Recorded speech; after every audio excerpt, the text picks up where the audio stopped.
Jim, tell me, give me something on the Mets. What do you see? I like them.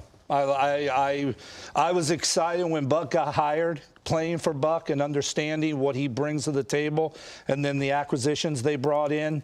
Really good baseball team. When they get DeGrom back, they're going to get even better. And then let's not forget Scherzer. Scherzer adds this intensity.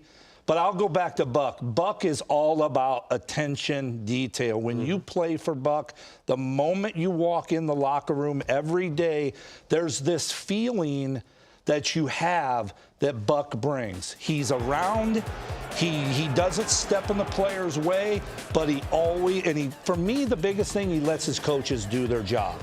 And it's just this, I call it the Buck effect. You know, you can see the difference. I mentioned it to Mad Dog, Al, in that silly things happened with the Mets that shouldn't have been happening. Even if there weren't terrible things, there were silly things, and that's done. Like you can see, there's a central brain in charge, and that lends itself. But these guys are performing beautifully. I don't know where to spread more attention to Buck or all the moves that they made through Sandy Alderson, then Billy Epler, because are they 33-year-old outfielders? Yes, but is Marte and Kana and Escobar able to make differences? Yeah, they made a big difference. Yeah, bringing Brandon Nimmo on that. Look, I think it's a combination of a lot of things, right? You have a new owner that was willing to spend. They brought in a lot of big, high-profile players, winning players. Start with Max Scherzer. You mentioned a few of the others. So you put this mix together, and I always thought about the teams that I was on that won, and you were on teams that had won. There's a certain mantra that comes from somewhere, either a veteran Hall of Famer like a Jim Thome or a Buck Showalter, the manager who is in command. And when that happens, it breeds expectation. And the expectation is nothing short of winning tonight. This is the most important game. And what Buck does, and he gets a bad rap, because we play with him. He's funny. He's got a great sense of humor. He's got a personality. Like, the whole, Buck, he's worried about the lights and the colors. The first time I worked with him, I said, you have a good sense of humor. This is 20 years ago.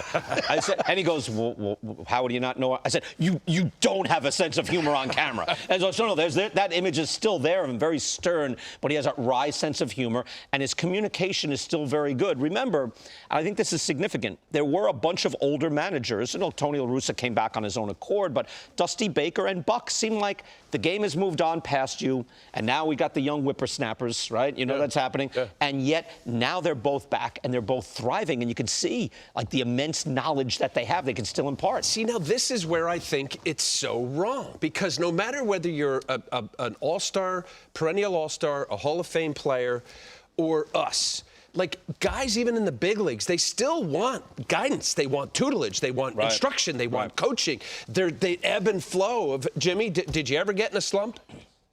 Plenty of time. Right. Yes. So even though here you are as a Hall of Famer, you need to turn to somebody. You can't keep calling your Little League coach or your grandfather or whomever. So the idea that with Buck Showalter in the room, as a player and everybody involved, the attention to detail is at its paramount. And when I know that I have a manager that's in charge and in control, and I know I have to cover everything, maybe, and I know it happens because you forget to cover first base, or you're delayed on something, or you didn't pick up the cutoff man, or whatever. So the detail is so minute with respect to how your focus is. Right, and you're right. There's something, and it transcends. And this is what the old sports writers, I gave them a hard time, like the clubhouse chemistry. But you're right. There is an institutional energy that comes, that happens, and I didn't think it could happen right away. You always talk about new guys getting in one spot, but it's clearly happened for the Mets. 15 different lineups in 18 games. This is what Buck does, too. He gets everybody playing time.